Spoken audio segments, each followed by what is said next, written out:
This is the future, and it is happening now. Man and artificial intelligence, two forces riding the same wave, together creating a new language. Mathematics is becoming a universal language for any idea or concept. Algorithms are the new tool to express thoughts, precise and flexible. And now they are used by science and art, architecture and healthcare, philosophy and logic.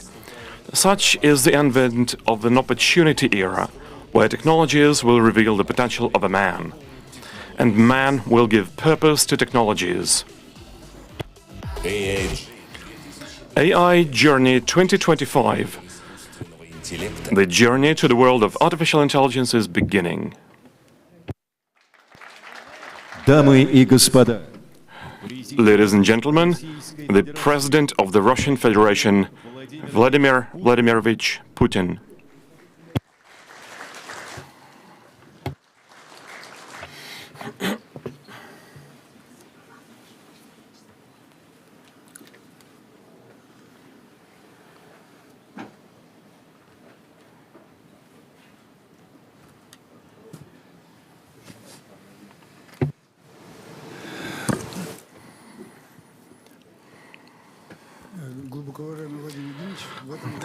Dear Mr. President, Vladimir Vladimirovich, this year we are having the Jubilee 10th Conference, AI Journey. It is with all my heart that I'm thanking you for this regular participation in our conference, for the support of the high-tech sector in our economy. And let me give you the floor.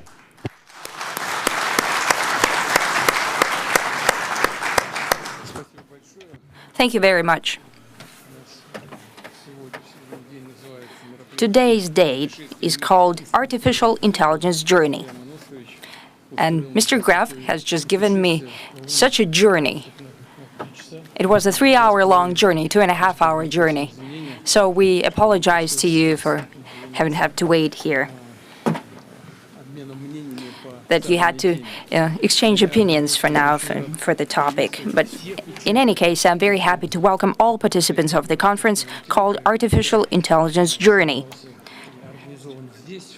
that is organized here at the Sber HQ, as well as I would like to welcome many millions of citizens of different countries, our great online audience. As per tradition, I'll share with you what Russia is doing.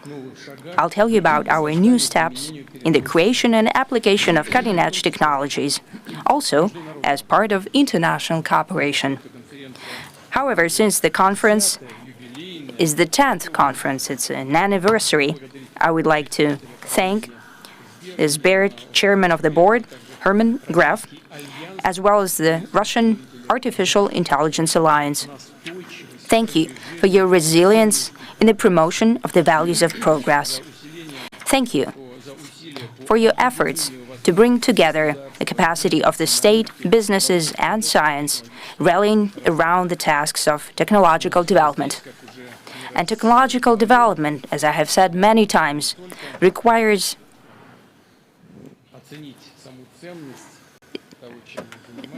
to take an evaluation of what we are doing. We also need to move forward, constantly move forward. Having achieved a certain result, not to stop at that, but to bring our joint work to a qualitatively new level, in order not to fall behind the speed and a tremendous scale of changes. During the previous conferences, we have spoken in depth about the generative AI, about language models trained at vast data sets, including texts and images.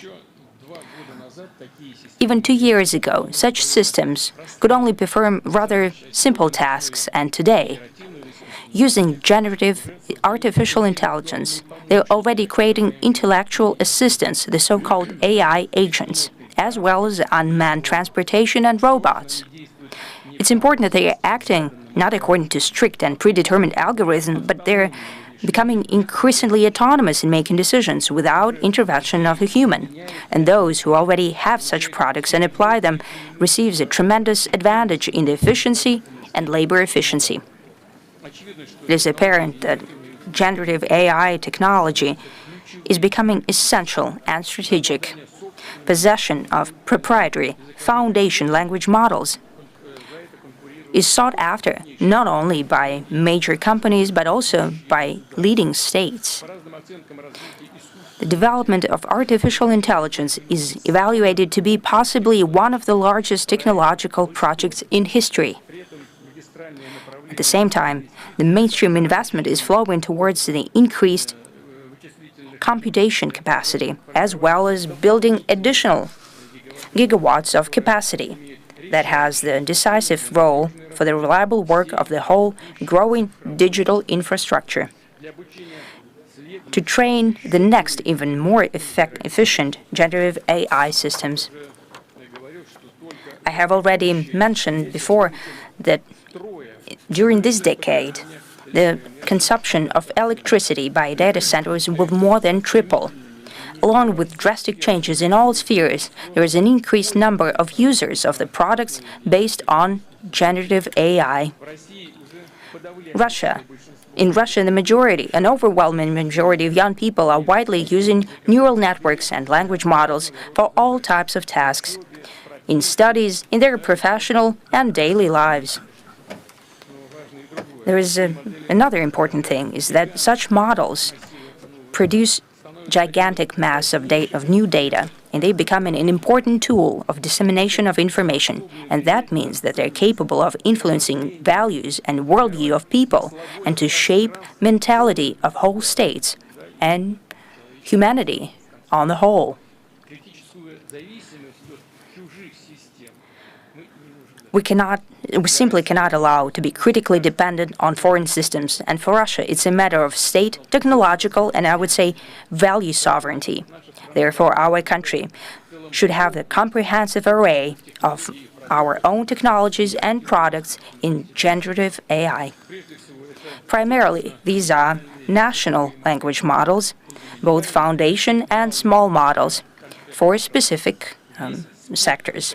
The whole spectrum of such models should be trained and fully controlled by Russian specialists. And I'd like to highlight at all stages, including the testing of the end product.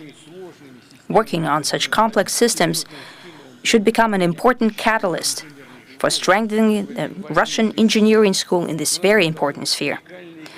We should have unique competences across the whole cycle of foundation language models, starting with their training and creation and ending with adaptation for the needs of specific industries.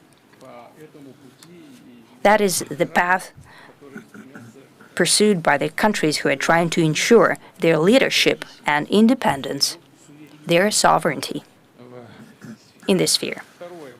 Number two, it's a basic dimension. That's the whole infrastructure for the development and introduction of such national products, meaning electronic components, data processing centers, and computation capacity, coupled with stable power supply. The tasks that I'm talking about right now are difficult and demanding. We are fully aware of that, and will solve them in partnership with domestic companies.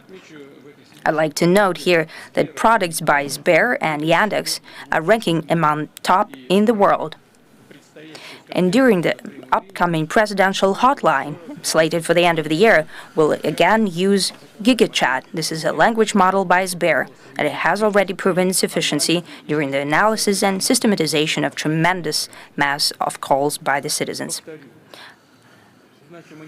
It bears repeating that it's important not only to simply have the homegrown technologies, it's important to ensure their wide practical application and to ensure mass introduction in industry, in transportation, healthcare, public governance, and other sectors. And I would like to go into more detail on this topic. National strategy for AI development states as a goal is that the total input of this most important technology in the GDP of the country by 2030 should exceed 11 trillion rubles. To follow up on this goal, I'd like to ask the government and heads of regions to draft a national plan of introducing generative AI at the level of the whole country, as well as in the breakdown for sectors and regions of the Russian Federation. Today, with the chairman of the government, in the morning, we've discussed this topic and we have spoken about it. He reminded me that the government has already created a think tank, an analytical center that works in this regard. 50 people are working in that team.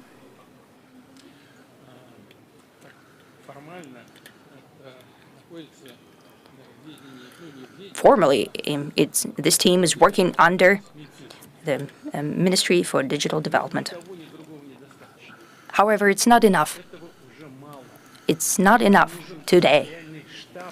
We need a real headquarters for the development of this sector if we want this work to be consistent and robust in all spheres that I've just mentioned. I mean, sectoral industries and regions in the ministries and agencies.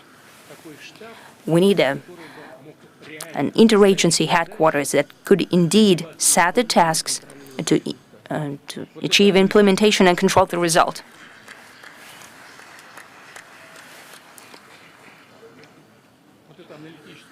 Such an analytical group is good. However, these people do not have the necessary governance resources. That's what's missing. So we need this power behind them. Therefore, I'm asking the presidential office and the government and the ministries and the government as a whole to think about the creation of this headquarters, leading this entire sector, engaging all stakeholders. Or possibly they're not even aware that they're stakeholders in these processes, and we should explain it to them all together. I'd like to highlight that this implementation of this plan will become a crucial instrument to shape the demand for national foundation models, essentially a whole market of application of generative AI systems.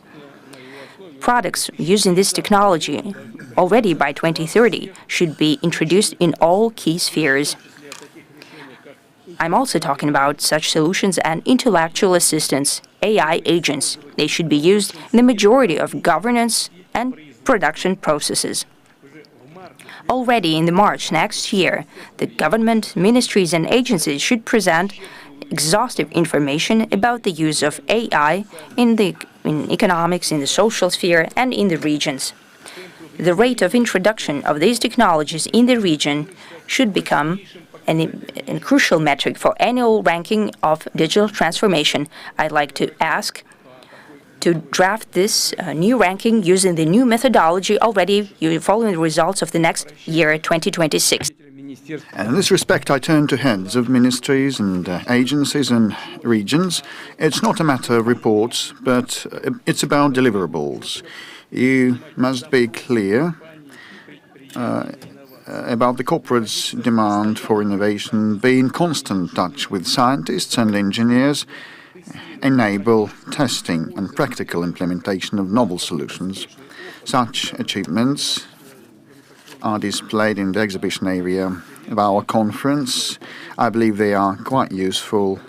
If you haven't seen these, please familiarize yourselves, and also it is important to be able to shape a market to apply the advances of AI. And now we have been talking about that with colleagues, and they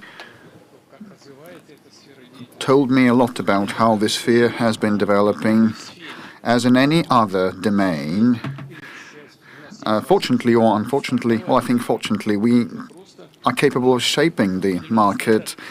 We need to introduce certain standards in different types of activity, and those who will be the users of the AI advances should pay for them.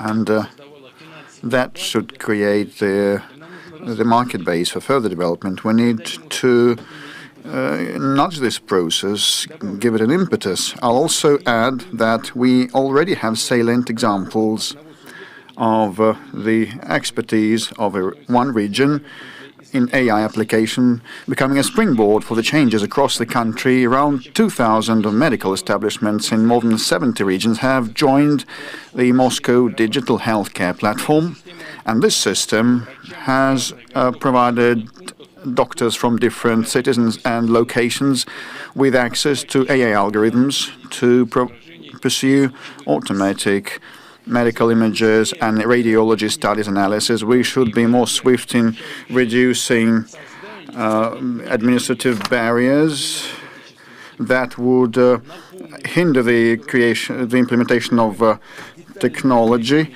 In a number of countries, the attempts at prescribing AI in great detail slowed down the development of new products and ideas. I reiterate, we should not take this path, and we should learn on others' mistakes. At the same time, some of the domains of activity, in particular, and partly the special services and public administration domains, and as well as power authorities, work where we should remain on our own proprietary domestic solutions. And definitely all that should be done in pursuit of direct dialogue with technology businesses, having meaningful and substantive discussions about the boldest and outside the box, out of the normal approaches, regulatory and legal initiatives. If need be, we should test run them within experimental legal frameworks. Such are applied in Moscow and in Sakhalin and in a number of other regions. And soon they will encompass a third of Russia's soil. The entire Far East will be covered, and definitely we should promote more actively the soft law. I'm referring to the AI ethics code, most importantly. Apart from that, as I have noted today, in order to step up domestic generative AI capability and train our language models, we need to guarantee the stability and autonomy of the national digital infrastructure, which I have already spoken about. This will allow us to safeguard data sovereignty so that the user's data should stay within the Russia's and digital loop. In this respect, I suggest engaging with business communities to implement a data center blueprint to cater to the AI objectives, providing convenient access to data centers for startups, scientific organizations, and technology companies. Creation of data centers is aimed at driving the appearance of new firms and new jobs in promising sectors of our economy. It's about, most importantly, an inter alia electronic components industry and domestic manufacturing of basic components of software and hardware systems for data centers. Another overarching goal is to ensure stable, uninterrupted, and sufficient power supply to data centers.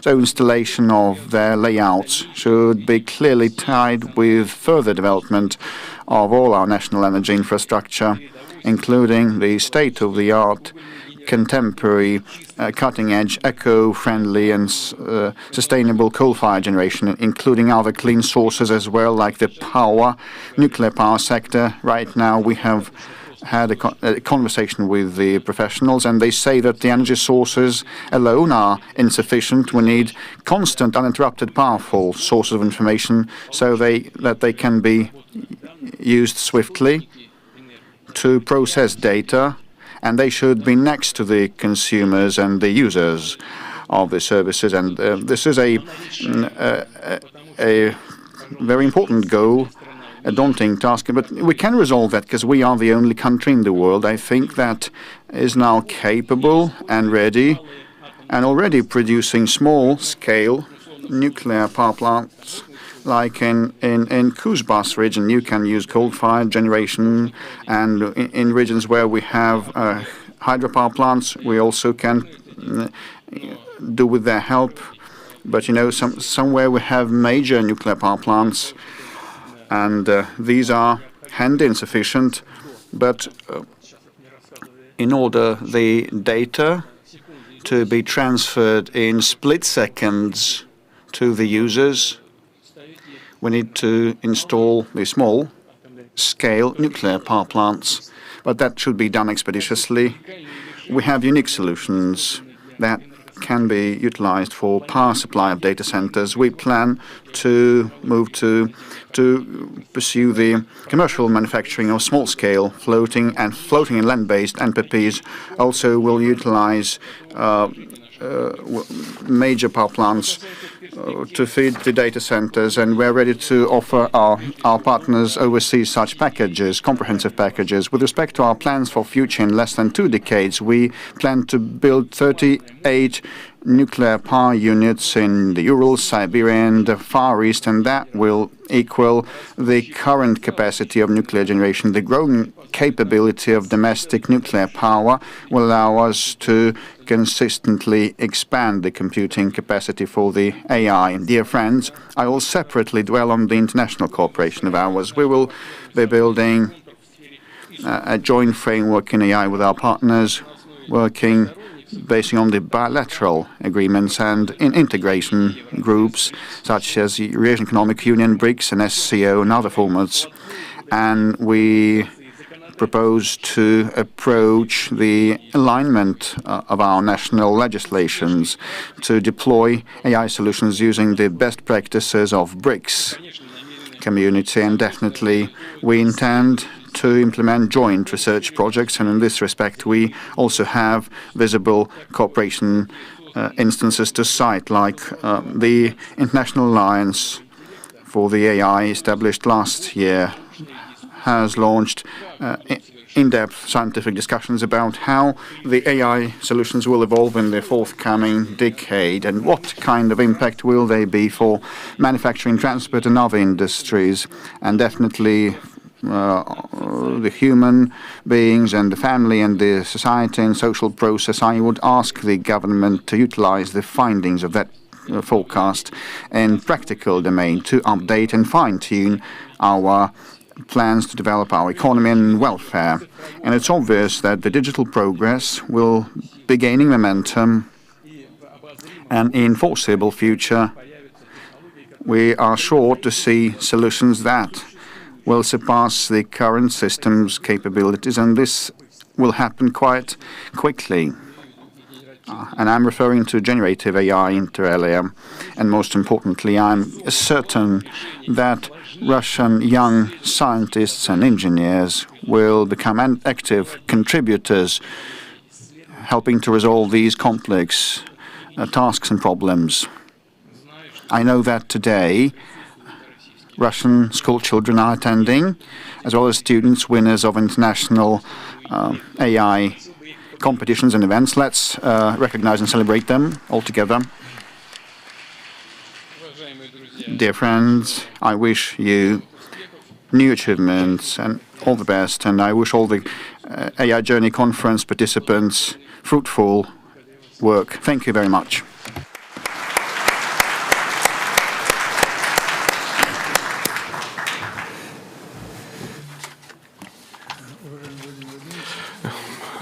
Dear Vladimir Vladimirovich, let me reiterate my words of gratitude for your attention to the issues of technology.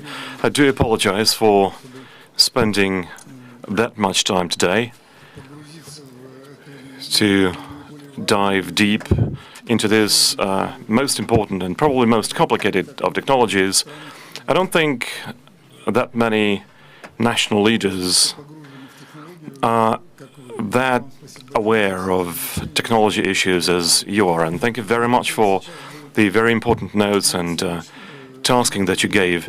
I would now like to announce that we decided to make an open source resource, our flagship most advanced models like GigaChat Ultra Preview, GigaChat Lightning, the new speech recognition models, V3, image and video generation, Kandinsky 5.0, something that we introduced as recently as today at this conference. These models will be distributed under license that will allow even commercial use, and this will become the largest open-sourced project in Europe. All of these models will be made totally available open-sourced on an open source basis. Also today we introduced a humanoid robot, the first humanoid robot based on GigaChat. It can get its bearings in an unknown space, it can work autonomously in this space, and this is certainly a new task in the development of the national robotics and AI, embodied or physical AI. As they say, everything that's new is one way or another based around AI. So this new stage in the development of robotics should have Russia very well represented. We should carve out a space for ourselves in this market, and it's very important for our partner companies, partners in the AI Alliance, including Yandex. It's very important that they are developing this track. What are these models? What do they all mean for us, for corporate leaders, for citizens? Just for the people who encounter AI on a daily basis to resolve their routine problems. What do we prepare our children for in an environment where pretty much everyone has access to unlimited number of AI models? All of these issues require considerable reflection upon and transformation. We must be quick enough with these transformations. So we call this panel The Future with AI. It's obvious that we're going to have to live with the robots, with AI. It's obvious that we're going to have to live with robots living among us. So all of that we must reflect upon. We must design this future so we don't sustain stress, so we don't mete out stressed, unprepared citizens and organizations because they can't fence themselves off these things, these phenomena. And I would like to actually go into this plenary session. We've got three speakers. Our first speaker is Evgeny Burnaev. He is a PhD in physics and mathematics, a professor. He is the director of the Center for AI at Skoltech. I have to say that Skoltech is probably our closest partner, probably the most powerful base in Russia to develop AI. He is the head of the Trainable Intelligence Group at the AI Research Institute. He won the Russian government National Award for Science and Technology last year. And the first topic to cover is the changes in the industry and in the sectors of the economy driven by AI. I would like to put the question to you, knowing that you're very much focused on practical developments in AI. In engineering, AI has benefited many companies practically. So what is your opinion as a scientist?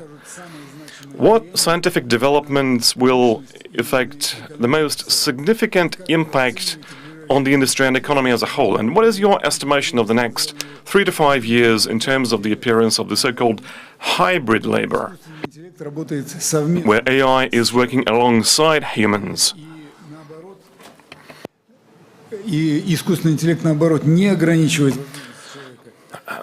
AI not limiting the capabilities of humans, but on the contrary, augmenting them. What about areas where AI will be working totally autonomously? In your opinion, what opportunities do you see already today, and what is the outlook for the next couple of years? Thank you very much for the question, Mr. Grev, Mr. Putin.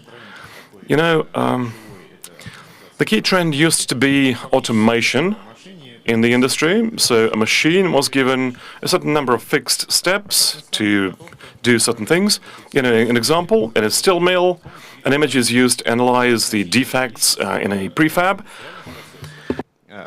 But then a whole number of industrial processes are so complicated that you simply cannot automate to resolve these issues. For instance, you design a manufacturing site. The master constructor is setting certain parameters. Then certain engineering teams start working with the regulations, with the design requirements, etc., etc. It's a multi-step process, very complicated. The problem is that if the higher-level characteristics, the global characteristics, the global requirements of the site change for one reason or other, recalculating the whole thing as a cross-cutting process is pretty much impossible. So on the one hand, you can automate the work of individual engineers, but recalculating the whole string of steps is nigh to impossible using conventional tools. And it's a similar story in process management in manufacturing industries. But then we have multi-agent systems and generative AI. They allow to transition from automation to autonomization. We've got all kinds of generative models that can process not just images and texts, but they can process technical drawings. You know, pretty recently we had a joint project with Sber to do a project with Roscosmos, and a generative model helps very much to improve the imagery from space. You can use a Gen AI to build an agent. It can write code, it can have memory, it can decompose various objectives into certain sub-objectives, it can manage other agents that resolve these sub-objectives, and then it's a fully fledged solution. So it's a multi-agent system that manages the whole process. And this will allow to transition in the future to largely autonomous organizations, not just factories, it may be autonomous offices, it may be autonomous service companies, etc. So in a sense, it will be an organism of interacting AI agents to manage tech processes, complicated tech processes, manufacturing, logistics, supply chains, finances, energy. It may be applied in public services and city management, etc. And for Russia, this is a boon. Why? Because we've got a lot of jobs to do, and we are short on people. And I have to say that new professions will emerge. Engineers used to use software to design things, and now they will have to master the skills of using AI to do things with AI. To implement this in the businesses, we need to ensure information security, cybersecurity. We have the tools for this, and we understand how we need to develop this to ensure both the confidence levels and the security, cybersecurity. Now, to make all of this work, we need to do a platform based on AI, AI at the core. And Sber has a great foundation for this. We need to build an ecosystem for the various applications. Let me give you a historical parallel. In the 2000s, there was this, on a historical scale, local crisis, the dot-com crisis. But then the investments that were made back then, they were fully recouped, and the internet is very much a part of our life. So the technologies that I'm talking about today, for the industry, for all kinds of other applications, the recoupment will come not just in the midterm, but this is a genuinely an investment for the long term. Thank you.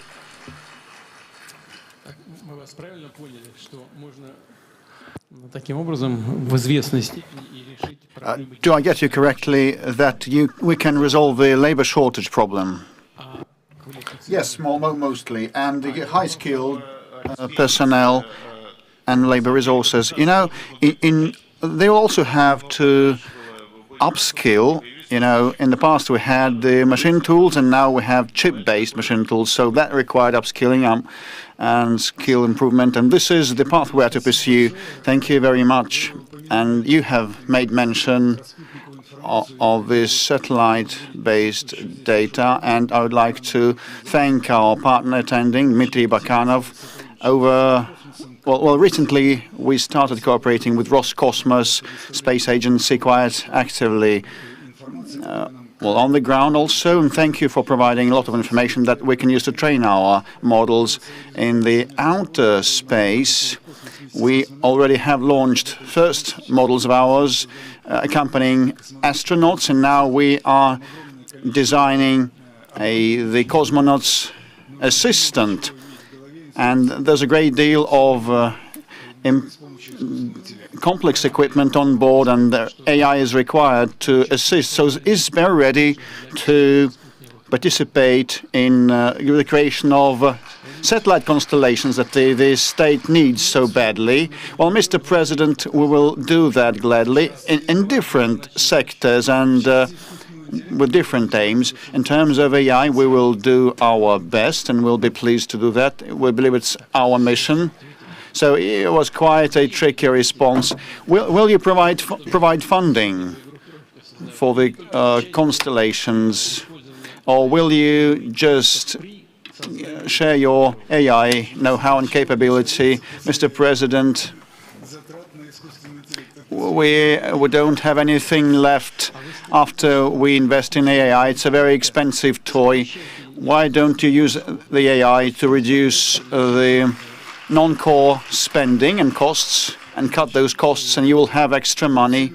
You are quite correct, Mr. President. We're moving in this direction, and we wanted to present a project to you.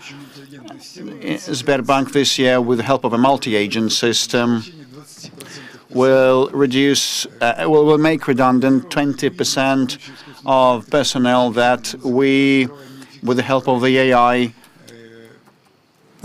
have rendered inefficient, and we've been closing those projects and making some of the people redundant. There are no inefficient workers that you can lay off. There are some of the workers that you probably haven't been doing properly with and treating properly.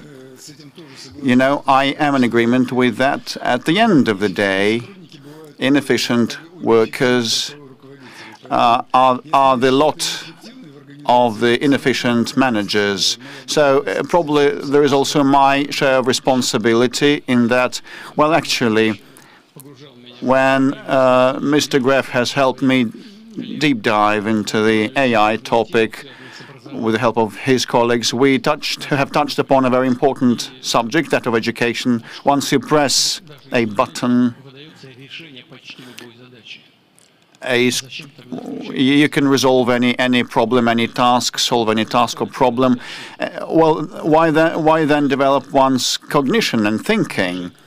It may sound as a joke, but actually this is quite serious, because kids at school and at college should be trained to think properly and should be taught to think, not just press the button. And this is a daunting task. It's not so simple. One of our colleagues participated, a young man participated in a presentation. He has 5 children. Let's greet him. Let's recognize him now. He has been working for Yandex, as Mr. Gref has prompted me, and he is also active in other domains, I mean, on the personal front and the family front. 5 kids. The youngest is 9 months old only, and I've asked him, how are you going to teach your kids to think, not just press the button? You know, jokes aside, he is a very clever man, and he spoke about things that I could not perceive fully or conceive fully, and actually he could not provide an answer to my question. And this is no joke. In this new nascent system, global system, it's going to be quite a challenge, and we cannot allow in this country to have a closely knit community of elite, super intellectuals, the elite, the intellectual elite, and all the other people would play the role of robots pressing the button. And this is not as simple, and this is quite a challenge for the education system of ours and the Higher Education Ministry and School Education Ministry, we should prompt them to think. The educational system of ours should come up with an approach of teaching to make kids solve problems, and at the same time be capable of using the AI capability. And also they should be knowledgeable of how to play chess, and they should be good at mathematics. So I would ask everybody to think it over, because not a single model can resolve that, and not a single official or leader can resolve that. This is a very, very serious for our future generations. I apologize for this intervention. Mr. Burden, thank you very much. These are major challenges. Obviously, they cannot be addressed from the get-go. I mean, the entire community, the entire society have to make an effort, and this is something that we have to prioritize. Our next speaker, Ajit Abraham from India, is a Vice Rector, Dean of the Faculty of the Artificial Intelligence at SAI University.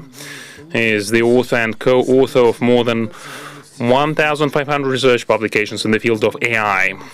According to Scholar GPS data for 2024, he is in the top 0.01% of the world's most cited scientists in the fields of engineering and computer science. His H index is 123.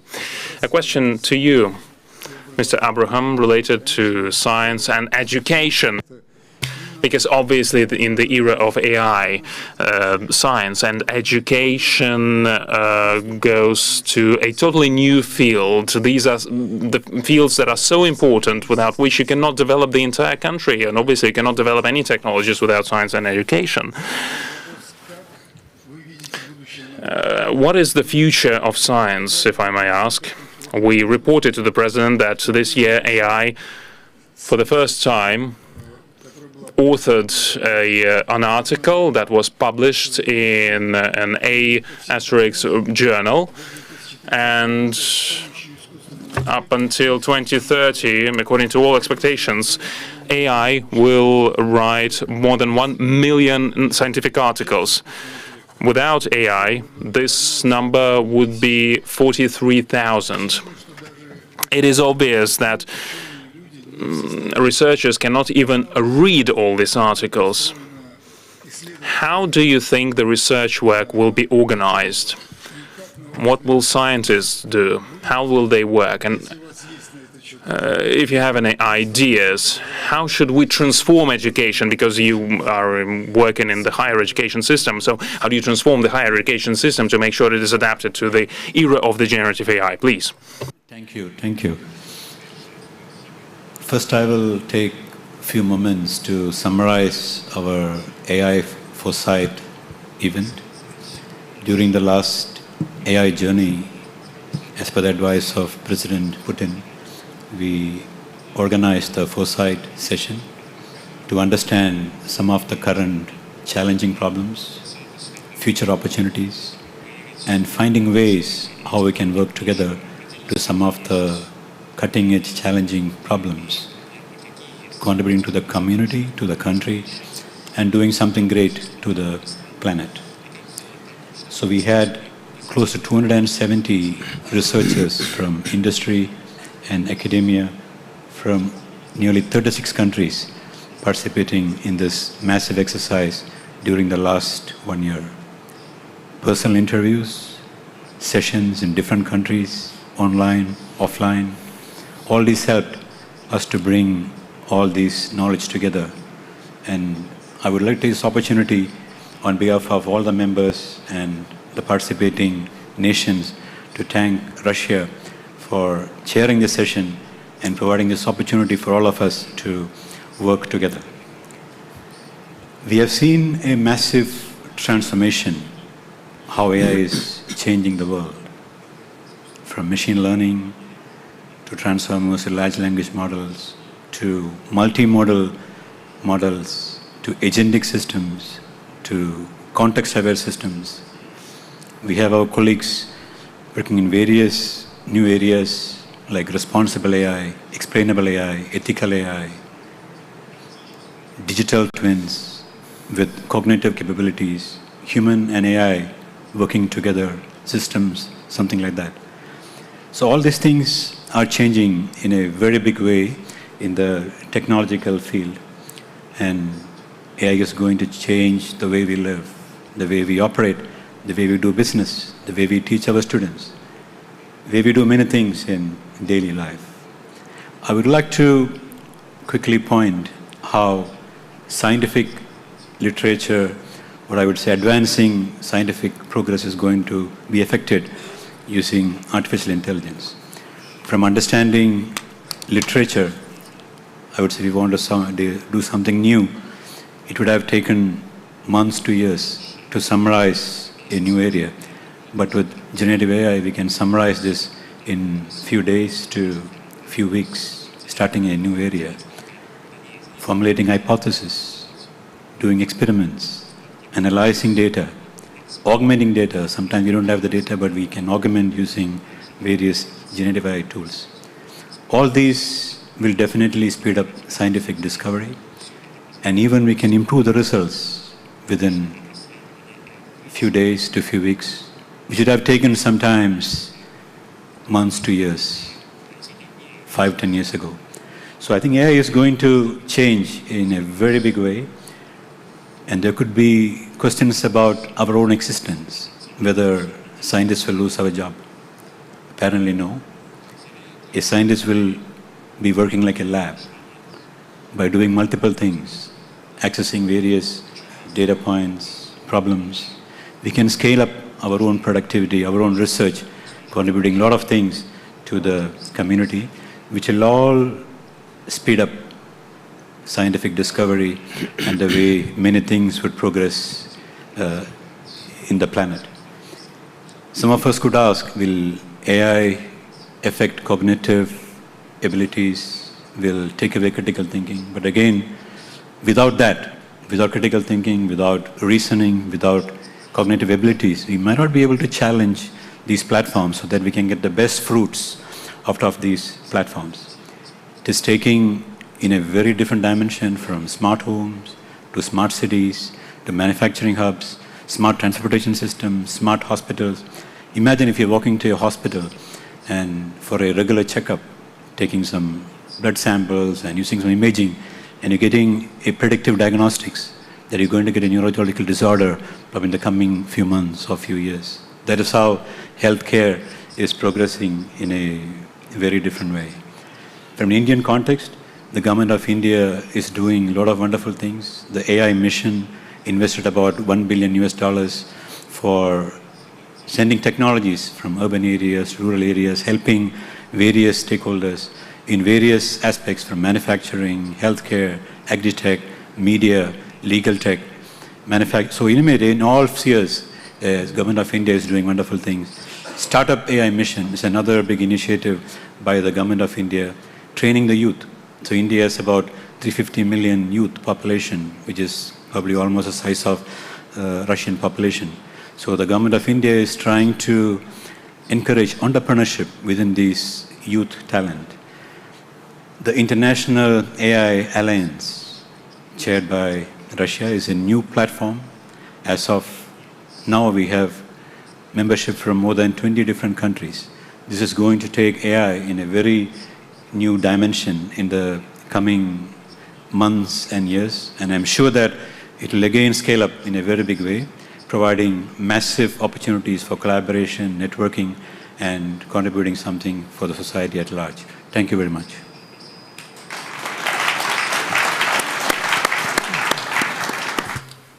I just want to note that most importantly, we cooperate with our Indian friends and will keep doing so. I know that next February India will host an AI summit and we will gladly participate. And I hope, and I'm sure, that the event of our Indian friends will be having all the perfect arrangements. And as regards the cognitive capability of humans, just before your intervention, I have said that we should not have a siloed intellectual elite that will use and utilize the AI capability for its own sake and for its own benefit, and the bulk of our population will just be basic users pressing the buttons and getting the necessary responses, and we should preclude such situation from taking place. And I have indirectly mentioned also that we are to create our own proprietary domestic platforms on our own knowledge base and building upon our history and traditional values. What am I referring to? When we speak about the cognitive capabilities development, we need the majority of our people to ripen these fruits, and at school you can press the button and instantly get a response to any question that your teacher might ask, and you needn't think for that, and needn't reason. In foreign languages too, just endeavor a young person of today and try to convince him or her that it is necessary to study foreign languages, to learn foreign languages, and they will tell you, they will ask you why. Why on earth? I will just ask either a Lisa assistant or Mr. Greff using his chatbots, and you'll get instantly things translated and interpreted online. Why study foreign languages then? Why learn them? This is the way they retort. Or you can use voice recognition and simultaneous interpretation models. What's the point? But actually, I think that people should be capable of choosing the proper, correct answer for each of the questions, and we should bring it home to the young ones, because learning a foreign languages does not solely mean using that in everyday life or at work.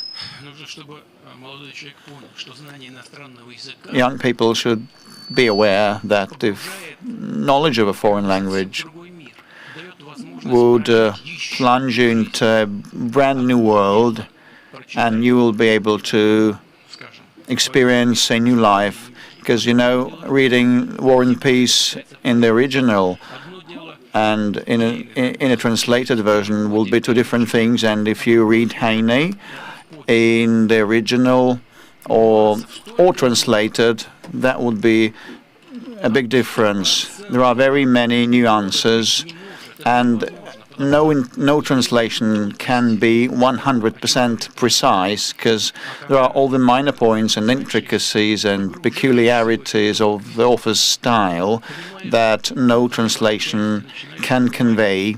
But if you know a language and if you read that in the original, you get to perceive the soul of the native speakers and the soul and the spirit of a foreign culture. Same refers to playing chess. You can play online, and you can get connected to a network, and computers may help you win. Well, will you be satisfied, or will that be a deception, and this will be a stolen victory? Just now, a girl has told us how Sberbank helps athletes pursue fair arbitration at sports events, because fans know that mistakes are frequent, and this frustrates the fans and also the players. But when you have a deserved win, a fair win, that will give you a buzz. And that has to do with our cultural code. And when we feel this integrity inside ourselves, and when we derive this intellectual, emotional pleasure.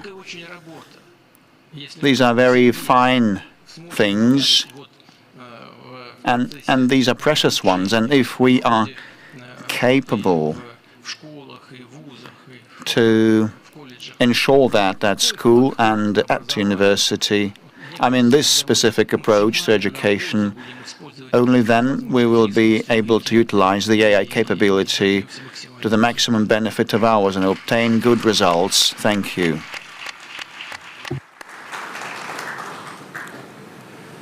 Ms. Putin, thank you very much. You very precisely pointed out the focus areas that we should prioritize, how to ensure that kids and people are motivated. How do we ensure we have a high-quality education? How do we explain to the kids that they have to learn instead of just pushing the buttons without spending any intellectual resources on that? But because without spending any intellectual resource, you won't be able to do anything. You won't be able to develop. How to make sure that AI stimulates you, not kills your cognitive abilities. And according to your initiative, the project was launched and it was led by the scientists, and Ajit Abraham has mentioned that. I'd like to thank our partner on AI Alliance, and Kirill Dmitriev from the Russian Investment Fund invested a lot in that and contributed a lot. I'd like to thank you, Kirill, and your organization, because without your participation, that international partnership would not be possible. And I would like to ask our next speaker, I would like to give him the floor, Chen Tufan from China. He is a great expert who has worked in various technology companies for a decade. He has worked in Baidu, one of the largest tech companies, and in Google, one of the largest American companies. He was heading the Department for Strategic Research. And after that, he decided to do writing, to engage in writing. And with Kai-Fu Lee, a great AI expert, he co-authored the book AI 2041. He authored quite a lot of books, and he is one of the experts in the futurology. He's a futurologist. Mr. Chen, the first question: what is your take on the forecasts that Mr. Kurzweil is publishing? He is one of the most famous tech futurologists. He said that you just need to live for another 6-7 years, and you will have the chance not only to live up to 100 and more, but you will be immortal. His latest forecast tells that it will happen somewhere in 2032, between 2030 and 2035. I'd like to ask a question to you, the second question. How do you think the life of a human being will look like in 2041, for example? The year that you described in your very exciting book with Kai-Fu Lee. And what would be the key source of trust between the society and the AI? It is known that the technology is growing so quickly that the society cannot adapt at the same pace. What should we do to explain to people and to help them adapt, help them understand what to learn and what skills to train, how to ensure that they have the motivation that the president has talked about, how to make sure that they are in demand on the labor market and, on a global scale, really, how to do that in this very uncertain, fast-changing times. Thank you, Mr. Grant. Thank you for introducing our book, AI 2041. I want to start with sharing one of my personal story. Like 2 years ago, my mom, 70-year-old, she had a stroke at home when I was away. But luckily, my dad found her and took her to the nearest hospital, and she got everything she needed, all the treatment, and she's fine. But what if she's by herself? What if the hospital was too far away? And what if we can have an AI doctor in our pocket for everyone, so it can subtly monitoring your everyday behavior, like your voice, your expression, the way you're holding the phone, and even your biomarkers. And it can warn you before the stroke or some else's disease before happening. And not only that, if you need some medication, so it will base on learning all your data, all your history, all your everything, and 3D printing all the medicine, the pills, and deliver to your doorway within minutes. So this is not only about saving the lives, not only about curing the disease, but also like what Ray Kurzweil mentioned, it will tremendously extend the lifespan and increase the level of well-being. Why it matters so much? China as a country is big, just as Russia, but with 1.4 billion population, so the resources are unevenly distributed. So it's vastly different, distributed in mega cities from the rural areas. But from the other way, fascinatingly, we have almost 100% coverage of smartphones, and we have almost like 80% coverage of internet. So think about in the future, we can deploy AI models hybrid with human expertise, and we can help everyone to improve their everyday life with all this infrastructure and technology. So AI on healthcare, just one thing.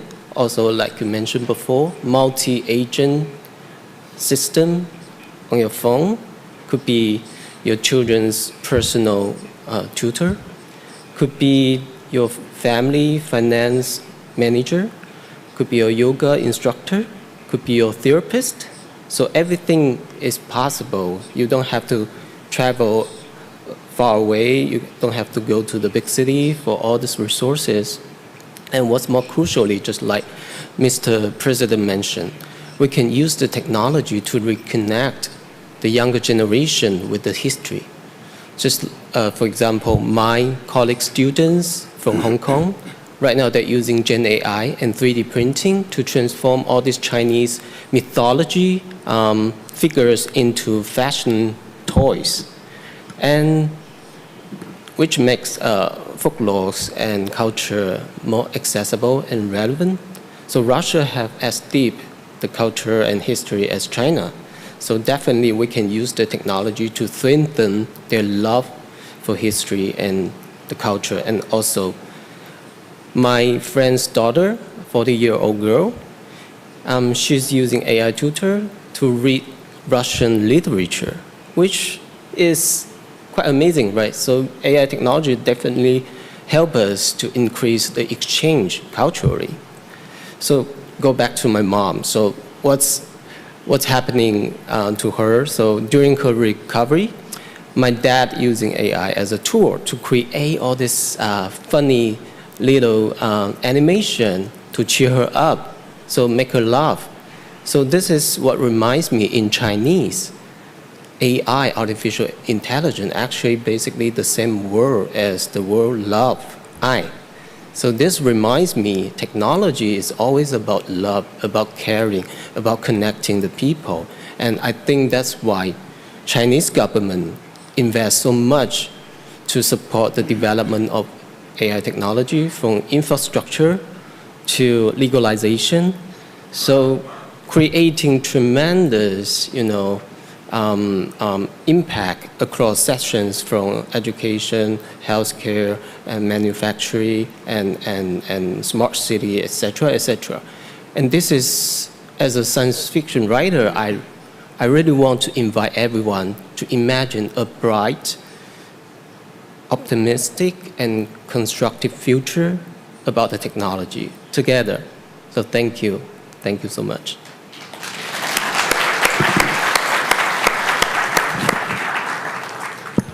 Если позволите, то If you allow, first and foremost, on behalf of the whole audience, I would like to wish health to your mother.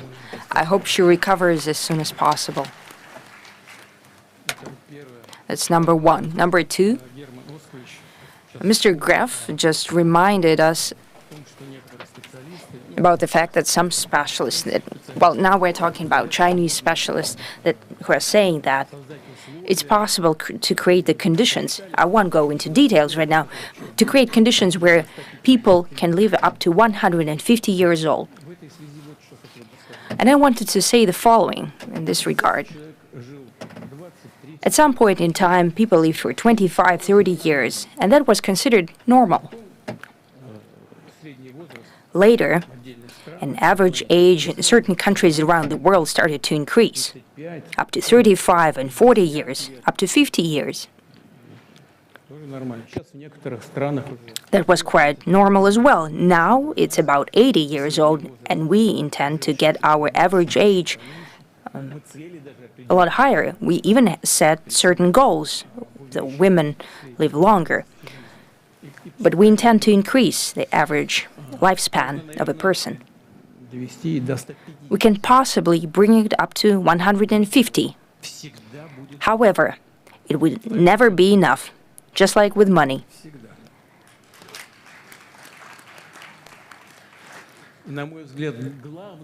I think that the main question here is not how long you live. It's about how you live your life. What for? For the sake of what?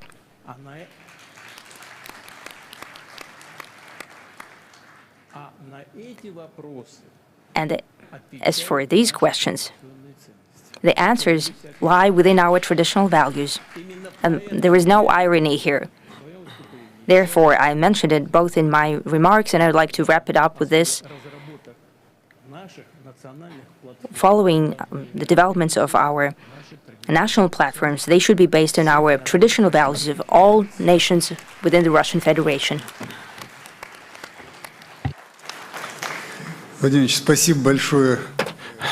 Vladimir Vladimirovich, thank you very much for your participation, for your comments. I noted the response of a healthcare minister when you spoke about the 150 years of life expectancy. I think we should merge the healthcare ministry and the Ministry for Digital Development so we achieve the 150 as soon as possible. Well, one thing is obvious. It is that we are moving very quickly into a fundamentally new era in the life of mankind. We discussed it today that Industrial Revolution took 200 years to happen in the world. This Industrial Revolution is going to take only 20 years, and even on the scale of human life, it's a very short stretch of time. So, in our opinion, we should make our contribution. Mr. Putin said that it is important, the questions are important, how to live and why live. People need to be helped to gradually enter this era without the tumult, without the stresses, and not lose anything along the way. Together with our colleagues, we will be trying to deliver on this mission, the why and the how. Ensuring the development of the technologies, the competitiveness of the country, but stay short of cataclysms, of stresses that will affect millions of people that have no direct relation to the development of this technology. It is our responsibility to adapt the technology in a way that will make the lives of these people better, in ways that will make healthcare more accessible right across the country, to make education more accessible for all the people, and make all the digital services more accessible so that people live a bit longer and a bit more happy. Just a bit happier. And to this end, we are uniting into this network, creating the International AI Alliance. Mr. Putin, last year you launched this alliance, the signing of the agreement on the alliance, and this year we are expanding the number of countries that are signing their accession declaration. May we proceed with the ceremony? Please, colleagues, go ahead.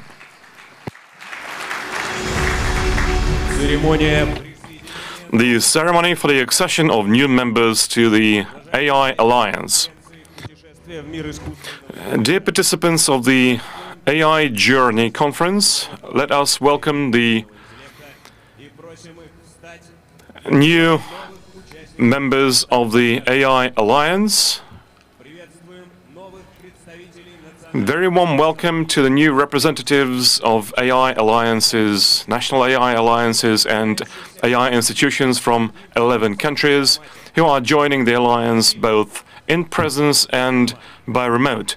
Brazil, Vietnam, India, Congo, Oman, Turkey, Chile, and Egypt, Kenya, Tanzania, South African Republic. Please take the tablets, support the new members, and accept the invitation to the International AI Alliance. Today, on the 19th of November 2025, in the presence of the President of the Russian Federation, Mr. Vladimir Vladimirovich Putin, the International AI Alliance was joined by new participants. Now the total membership of the alliance stands at 28 organizations. Greetings to the new members of the alliance. Позвольте поздравить всех новых. Greetings to all the new members, the current members. Colleagues, thank you very much for taking the time to travel here. And thank you for your willingness to cooperate in the development of the most important technology of the century. And I would like to extend my gratitude to all the participants of this conference. A special word of thanks to the Presidential Executive Office, Maxim Stanislavovich Oreshkin, the advisor to the President, who was very active in helping us organize the ministries, Dmitry Nikolaevich Chernyshenko. Yes, colleagues, do take a seat.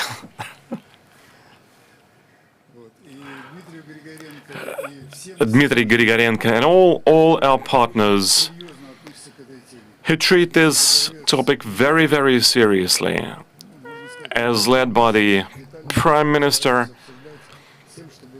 I have to say, we are pretty much discussing this topic every month, so we are not left standing on the wayside in the development of this technology. We reported to the President today that Russia is among the 7 nations in the world that possess pretty much the full stack of technologies, most recent, cutting edge, that the most advanced nations possess.